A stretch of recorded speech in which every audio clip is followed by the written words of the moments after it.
ইরানের হামলায় কেঁপে উঠল দোহা। এবার কাতারের জলসীমায় তেলবাহী ট্যাঙ্কারে ক্ষেপণাস্ত্র হামলা চালিয়েছে ইরান, যা সরাসরি আঘাত হেনেছে বিশ্বের অন্যতম গুরুত্বপূর্ণ জ্বালানি রুটে। প্রশ্ন উঠছে, এটা কি কেবল একটি সতর্কবার্তা নাকি বৃহত্তর কৌশলের অংশ? কাতারের প্রতিরক্ষা মন্ত্রণালয়ের তথ্য অনুযায়ী ইরান থেকে ছোড়া হয় ৩টি ক্ষেপণাস্ত্র। এর মধ্যে একটি আঘাত হানে একোয়া 1 নামের একটি তেলবাহী ট্যাঙ্কারে, যা কাতারের রাষ্ট্রীয় প্রতিষ্ঠান কাতার এনার্জি এর লিজে পরিচালিত হচ্ছিল।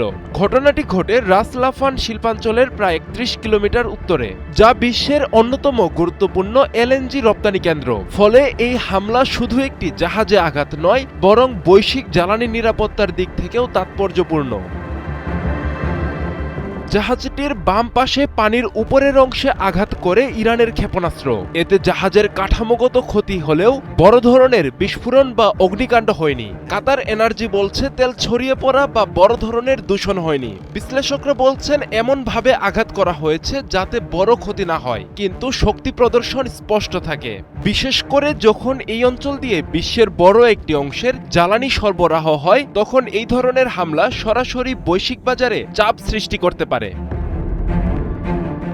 এই ধরনের হামলার খবর ছড়িয়ে পড়লেই তেলের দাম বেড়ে যাওয়ার প্রবণতা দেখা যায়, কারণ বিনিয়োগকারীরা সরবরাহ ব্যাহত হওয়ার আশঙ্কা করেন। পারস্য উপসাগর এবং কাতারের আশপাশের সমুদ্রপথে জাহাজ চলাচল আরও ঝুঁকিপূর্ণ হয়ে উঠতে পারে, ফলে আন্তর্জাতিক বাণিজ্যেও প্রভাব পড়তে পারে। এই হামলার বাস্তবিক অর্থে ক্ষয়ক্ষতি সীমিত হলেও কৌশলগতভাবে এটি বড় ধরনের প্রভাব ফেলতে পারে, কারণ এটি দেখিয়ে দিয়েছে গুরুত্বপূর্ণ জ্বালানি অবকাঠামোও এখন ঝুঁকির বাইরে নয়। বিশ্লেষকদের মতে এই ধরনের হামলা ভবিষ্যতে আরও বড় সংঘাতের পূর্বাভাস।